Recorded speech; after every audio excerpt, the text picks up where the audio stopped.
The moment you become your boss's most indispensable employee is the exact moment your career silently dies. Your flawless performance isn't earning a promotion. It's the invisible cage permanently locking you at the bottom. Everything they taught you is a lie. Uncover the terrifying truth before it's too late. Imagine the exact moment your career dies. It does not happen with a dramatic firing, a catastrophic project failure, or a screaming match in the boardroom. No. Your career dies on a random Tuesday, accompanied by a warm smile, a firm handshake, and your boss telling you what an absolutely indispensable, brilliant employee you are. You have followed every rule in the corporate playbook. You have bled for the company, anticipated your direct manager's every need, and become the flawless engine that keeps your department running. You wait for that golden promotion, believing your loyalty has paved a one-way street to the top. But as the names are announced for the executive track, yours is nowhere to be found. Why? Because the very strategy you thought was guaranteeing your ascent is precisely the invisible cage locking you at the bottom.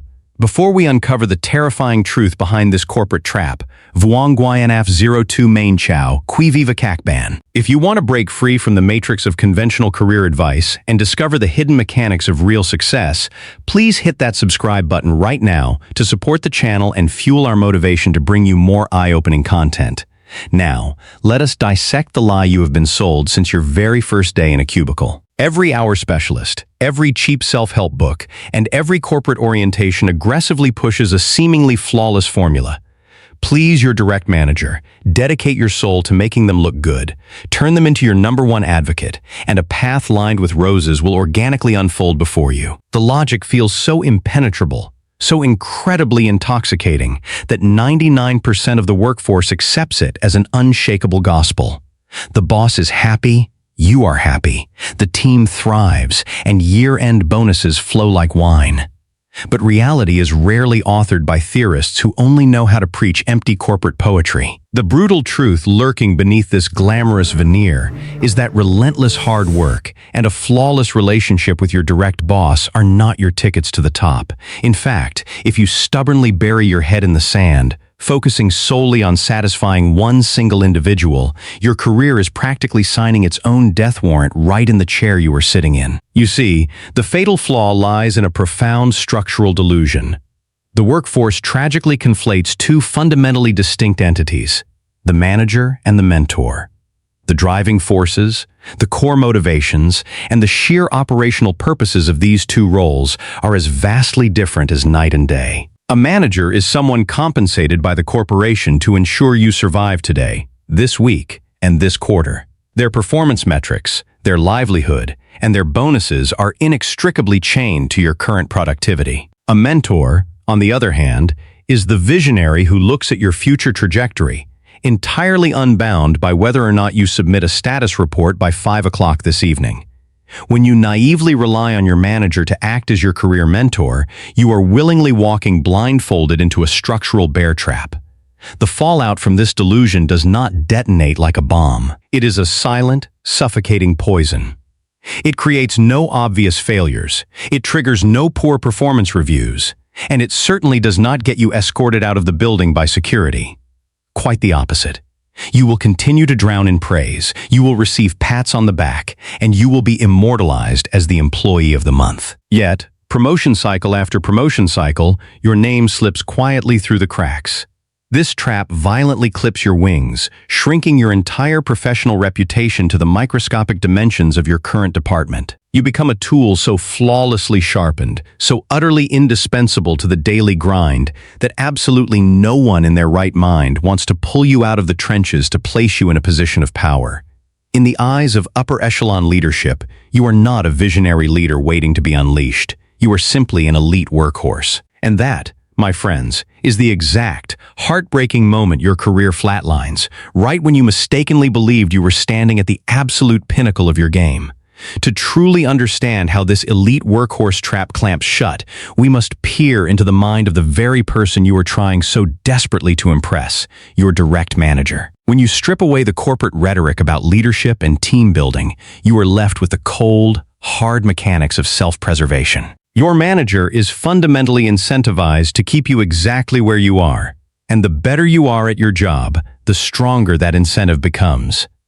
This is the dark side of excellence, a phenomenon known as the competence curse. If you are the person who flawlessly executes late-night requests, catches the errors everyone else misses, and keeps the department afloat during crises, losing you would be an absolute nightmare for your boss. It would mean disrupted workflows, plummeting productivity metrics, and the exhausting, high-risk process of interviewing, hiring, and training a replacement who will likely never match your level of dedication. Therefore, a massive, unacknowledged conflict of interest exists at the very core of your relationship. Why on earth would a manager willingly advocate for their best player to be transferred out of their division? To do so would be professional self-sabotage. Instead, they will do everything in their power to make you comfortable right where you are. They will throw you a bone in the form of a minor salary bump, a superficial change in your title, or a glowing performance review. They will make you feel valued, all while silently constructing a glass ceiling directly above your head. They are not evil, and they are not necessarily malicious. They are simply acting in their own rational self-interest. You cannot blame someone for refusing to willingly destroy the engine of their own success. The emotional toll of this realization is often heavy. It feels like a betrayal when you finally comprehend that the person you have been sweating and bleeding for is the very person quietly anchoring you to the floor. You begin to look back at all those closed-door meetings where your boss promised they were looking out for your long-term growth, and you realize those were merely pacification tactics designed to keep you motivated and churning out exceptional work. You have been playing a game of chess under the delusion that you were a knight or a bishop, moving strategically across the board, when in reality, you were the most valuable pawn. Your exceptional competence, rather than serving as your springboard to the executive suite, has been weaponized against you to ensure your permanent subjugation. Breaking out of this psychological prison requires a radical shift in perspective, moving away from the person managing your present and toward the people who hold the keys to your future. Recognizing that your direct supervisor is structurally bound to keep you tethered to your current role is the bitter pill that clears your vision, allowing you to finally seek the person who can actually elevate you. This brings us to the profound difference between a manager and a true mentor, a distinction that separates the chronically stagnant from the meteoric risers. A genuine mentor is someone who operates entirely outside of your immediate chain of command.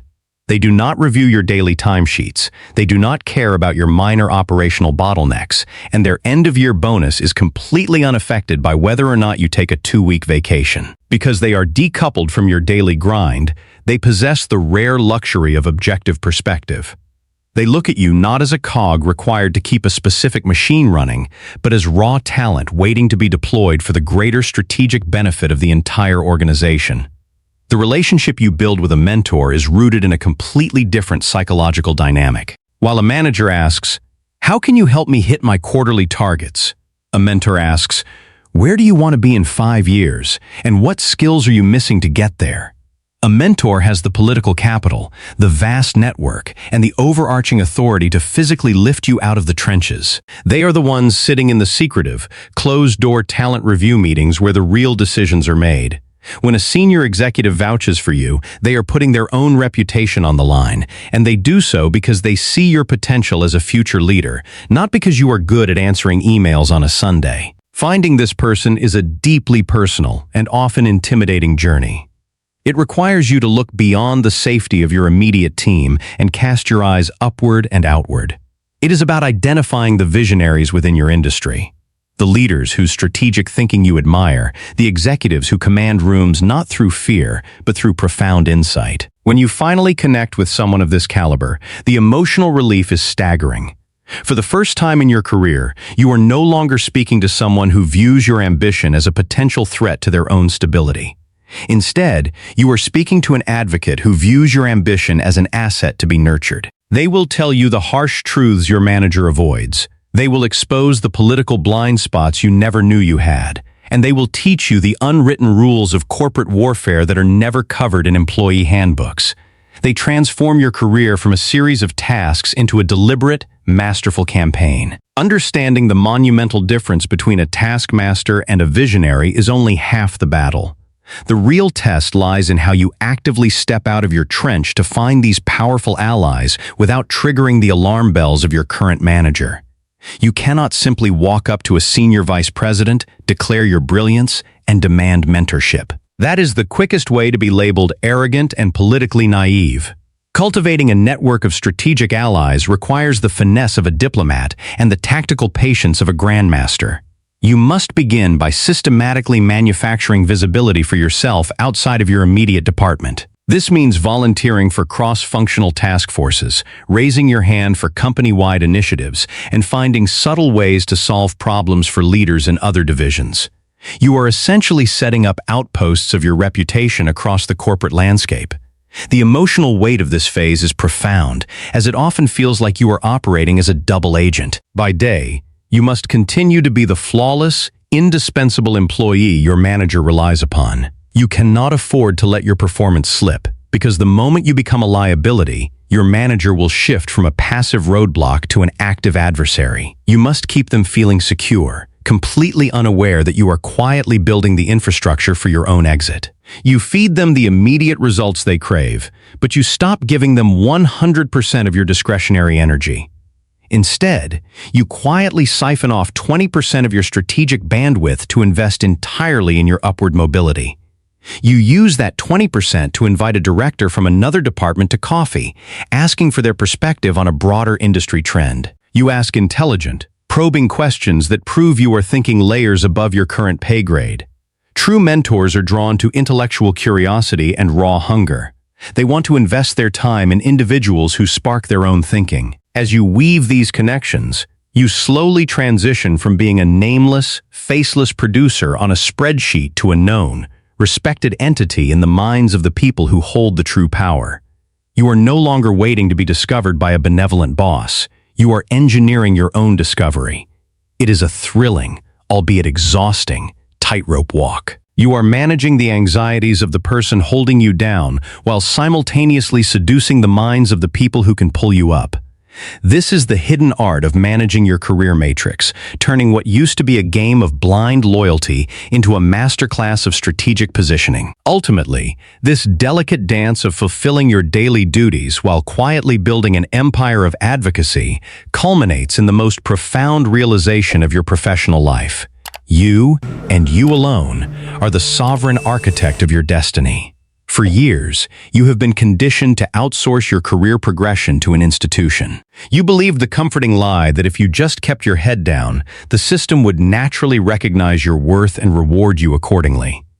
But the system is deaf, blind, and infinitely indifferent to your personal dreams.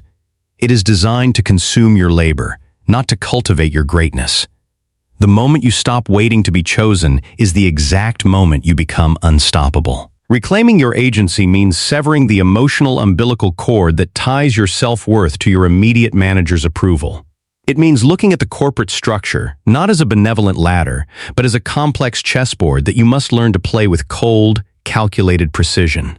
There is an incredible, almost intoxicating freedom that washes over you when this truth finally sinks in. The anxiety of waiting for a promotion fades, replaced by the quiet confidence of someone who knows they are holding the steering wheel.